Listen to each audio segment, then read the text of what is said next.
Salut, c'est Marco, Top for Fun. Et bien, c'est le dernier jour du salon du MWC qui se tient à Barcelone. Donc, bien, tout simplement, on est le 28 février 2013. Il est bientôt 16h. Le salon ferme ses portes à 16h. Et voilà. Et donc, c'est le moment pour nous, justement, de quitter le salon. Petit bilan justement sur ce dernier.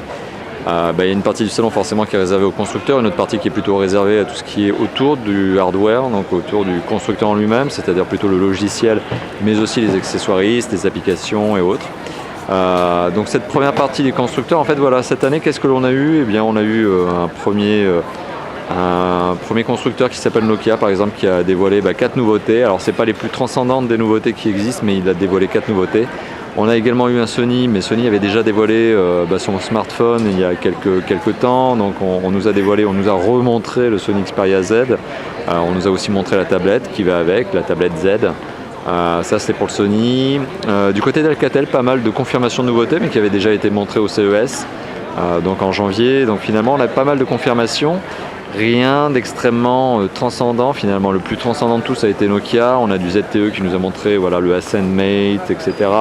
Donc finalement voilà, plein de nouveautés entre guillemets, puisqu'il y en avait certaines qui avaient déjà été annoncées, que je vous ai présenté en preview sur la chaîne vidéo YouTube donc, de Top for Fun. Plein de nouveautés que l'on va également commenter sur le blog en lui-même. Chaque téléphone qui a été fait en preview aura son petit article si ce n'est déjà le cas. Et voilà, alors cette année, qu'est-ce que l'on a comme tendance? C'est bien ce que l'on avait déjà détecté fin 2012, on a une tendance à avoir des écrans de plus en plus grands. Le 5 pouces, ou en tout cas ce qui tend à être le 5 pouces, commence à devenir presque un standard, donc sur les moyennes gammes et les hautes de gamme.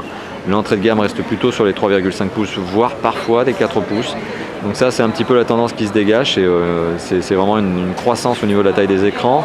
En termes de puissance, bien évidemment, vous en doutez, d'année en année on va sur des smartphones qui sont de plus en plus puissants, donc c'est pas très significatif d'en parler.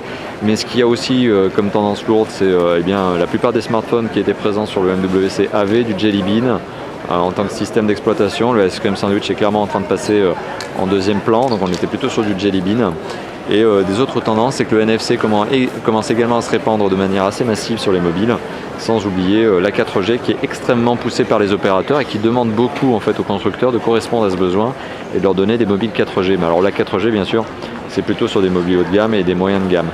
Donc voilà, on est sur une tendance effectivement à l'augmentation de puissance, à l'augmentation de taille d'écran et à l'introduction de nouvelles normes de connectivité type par exemple le NFC et bien évidemment Android par contre qui reste quasi systématiquement 4.1 avec deux rares exceptions, forcément le Nexus 4 qui n'est pas une nouveauté, puis il y en avait un autre dont je suis en train d'oublier le nom mais qui était déjà en 4.2 et que vous retrouverez en preview. Voilà, donc merci d'avoir visionné cette vidéo, il est temps pour moi de vous dire à bientôt. De toute façon là je vais quitter le salon et puis comme tout touriste qui se respecte, je vais aller faire un petit peu de shopping dans Barcelone puisqu'il est un peu tôt quand même. Allez voilà, à bientôt, ciao ciao.